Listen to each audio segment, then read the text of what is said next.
What's going on, everyone? Welcome back to another video. Today we're taking a look at Elliot Choy and his videos. We do these creator breakdowns. I appreciate all you guys commenting, letting me know all the creators that you guys have enjoyed. I appreciate it. So, if you guys have any other creators you guys want me to cover, please comment down below. But we're going to take a look at Elliot Choy's videos today. The style of videos between these videos were a little different from what I remember his videos being. They are a little bit more aesthetically pleasing. There's like this whole vibe on YouTube of silent vloggers or no talking vlogs. With this stretch of videos actually kind of encompassed that, especially when I was watching it. So I was like, hey, you know what? This is kind of cool. So shout out to Freddie for asking me to cover videos. A couple things before we start. Make sure you guys go watch the videos that I talk about, that I'm going to talk about in this video. I'm going to link all the creators' videos down below. Go there. Show some love to the creator. If you guys like their stuff, always watch the videos, and we come back here as a class and we go and break down the videos. It's not so much of a breakdown or a critique or a review. I just like watching videos and going, oh, I like that, and then sharing that with you guys. So let's get on with it. There's a couple things I noticed with Elliot's videos that I'm going to cover in this. Specifically, watch out for camera placement, the multi-angles for, one task, and then the long shot. So keep those in mind if you guys don't know what it is. So as I go through it, I'll cover it. Let's do this. All right off the bat, this angle right here, second angle, POV, and then a lower wide shot. But this first one really caught my eye only because this is an angle that you don't usually get. New York is great, but a lot of vloggers would probably be shooting or like leveled or camera in the hand.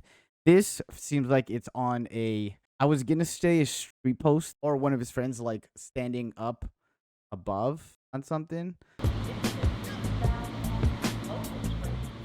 Those ones always get me nervous because every time you go in, is someone waiting there with your camera and like linking up with you down at another station, or are you like going in and hitting a reverse and just running out? And like high angle there too, right? That angle was on the shelf. A use of angles, right? So when you're watching it, he goes high and then he also goes low, like low angles, like sometimes on the floor. Even this, it's a little bit lower, like looking up. POV shots. This one's across, and these long shots.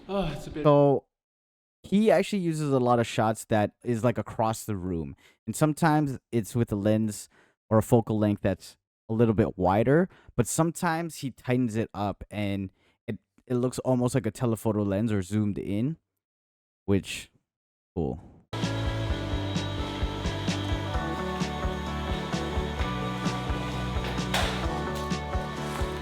Here's one task of him actually vacuuming, and this is what I mean when using multiple angles for a certain task. He's vacuuming but getting different shots in different areas. But this shot right here, you'll see a lot of where the camera is outside the door or it's like further, and he uses foreground. I call these foreground fillers, but stuff in the foreground to really fill up the shot. Remember that as well. Oh, I'm tired. I'm hungry. Speaker. Okay, so this shot right there, good transition. As he pressed play, he played music on the track, on the sequence. All right, so we're going to my friend Evelyn's place right now. We have to go pick up some bar stools that she's selling to me. Sun and shine. Sunshine!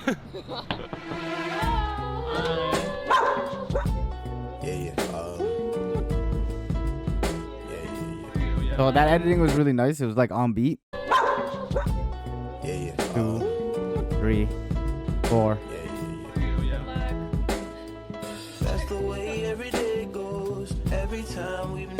So see them coming in and then moving the camera to this side of the room and then shooting this as well.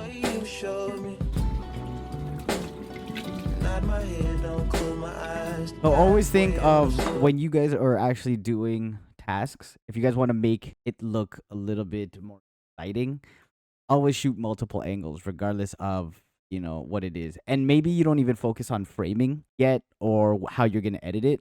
Just shoot it. Just shoot the shots, and in editing you could decide if it's good or if you want to take it out, but just try it. Just go out and try it. Okay, so this shot here, I don't know what it is, but every time I feel like he goes grocery shopping, it's always some of the coolest shots. In the carts, when he's checking out, it's like a little further, but like different angles on the shelf. See, even this is on the, I would say, what is this, like pop? He's just finding places to put the camera. Because it's in the foreground and it's out of focus, it also just makes it look kind of full. Pop. The editing on beat, pop. Pop.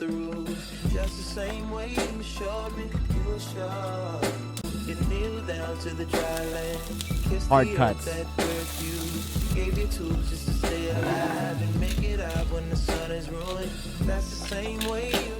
So there's like a trick there, and it might not be intentional, but after you are hitting a certain beat or certain instrument, the audience always expects it. So hit, there's a cut, cut, cut,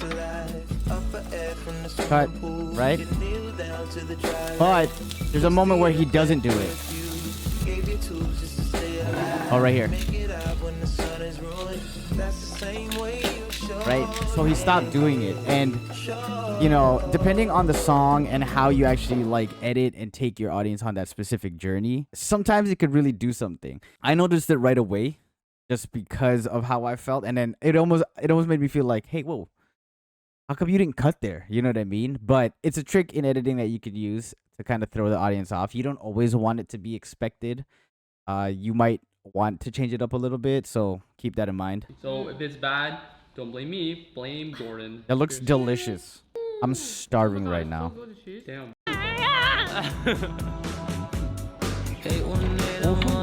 Add a little visual masking. If you want to know how to do this one's pretty clean. You have the two layers on top, the two video layers, and then when you're masking out stuff, essentially masking this. I wish I could. Oh, horrible. Okay, let's just pretend those are straight. Everyone just squint and pretend that's straight. You know, you mask it out, and then every time you move it a frame, you would remask and move the mask so it gets bigger, right? And boom. If you really want to know how to do this, you could look up masking on whatever editing program you have. And I'm sure, I don't know, man. I feel like editing systems now on the phone are pretty advanced, so you might be able to do it on your phone. All right, this one's called My New Routine, My NYC Apartment. I almost didn't know how to read that. Right? Low angle here. Okay, this shot too, really, really cool. This is when I started really noticing him filling out the foreground. So, like, look at that. Imagine he didn't have this there and what it would look like. It just adds a little bit more to the shot.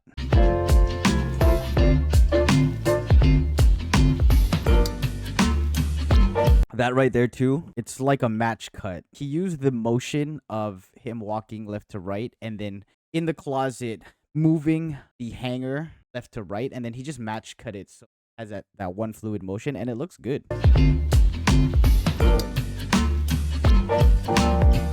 then like that foreground of the clothes in front, it also makes you focus a lot more on him.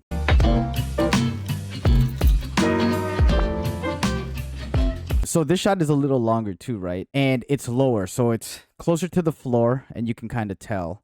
This would feel completely different if it was eye level or even mid-body, and if it was closer. So I feel like this is a wider lens, and then he kind of cropped it in a little bit, and then he's still using parts of the space in the foreground. This shot, long shot, see? This is a great shot. Just the way it's composed. So there too, he's adding a little bit of movement. He's like keyframed the shot, which gives it this nice little touch as opposed to it being static. And he zoomed in the shot.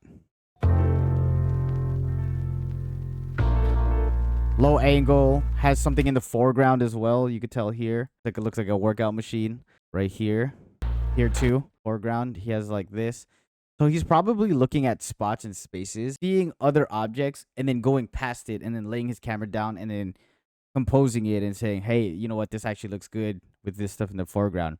The issue that people have when they try to do this is you tend to put your camera on autofocus, which is cool when you're starting out. But if you want shots like this, the best thing to do is put your camera on manual, set it down, and you focus for, this. Like, you could tell that's in focus. So that means that it'll always keep that focus. If you had it on autofocus, what might happen is, you might start getting this stuff in focus, or your camera might be like, okay, what am I trying to get in focus? Like, what am I looking at? The beauty of this shot too is, he focused on the dumbbells and he's out of focus coming in. If you did that with autofocus, it would, if you have a good camera, it would probably follow you depending on how you set your autofocus and all that kind of stuff.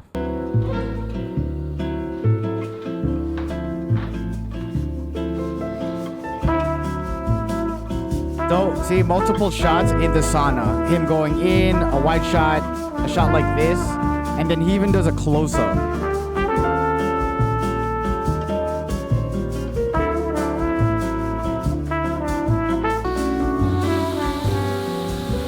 I love the framing here. It's a little higher than usual because it's like eyeline, the space that he gives.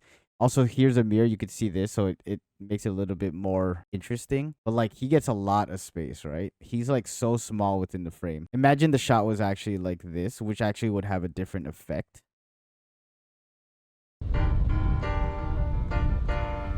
Okay, there was one thing he did here that just gave it a little bit of oomph for me. So, right here. Okay, so even that, when the drums came in, he actually used slow-mo. It was so subtle when I first watched it. I was like, why do I like that so much? And I kept watching it. I was like, oh, it's because he slowed it down for that part. And then it just hit with the drums. It just gave it a little sauce, right? Right there.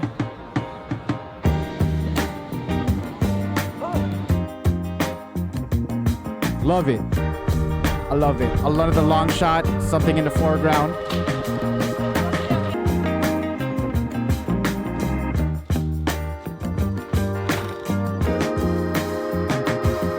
All right, multiple angles.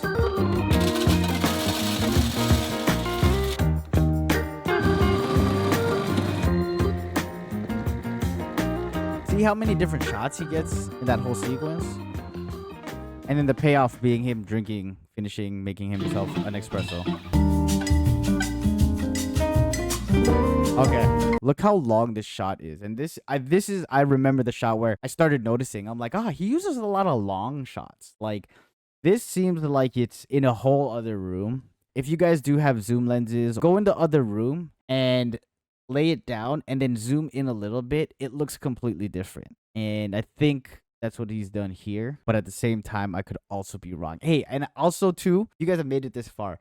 I'm in no way saying that this is how they do stuff. Any of the creators I cover, I'm just looking at it from like a fan's perspective and just being like, oh, if I were to try it, what would I do? And I think that's what I want you guys to do when you guys watch these videos, is that after I say these things, you guys might try and be like, you know what? That was dope. Or Kev was completely wrong. This is exactly not how to do it. I'm sorry if that's the case. My bad. Ew. Okay, here too. My guy put the camera on the potatoes, and like it's just right.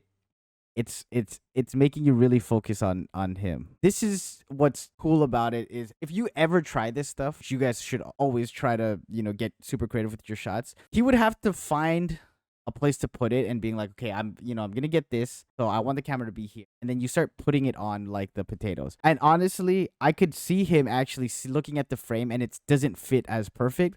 So maybe him actually taking, I think these are potatoes, stacking them and then making them look perfect just for the frame. Sometimes you would have to do that. If you guys enjoyed this, please like and subscribe. I'll see you guys next time.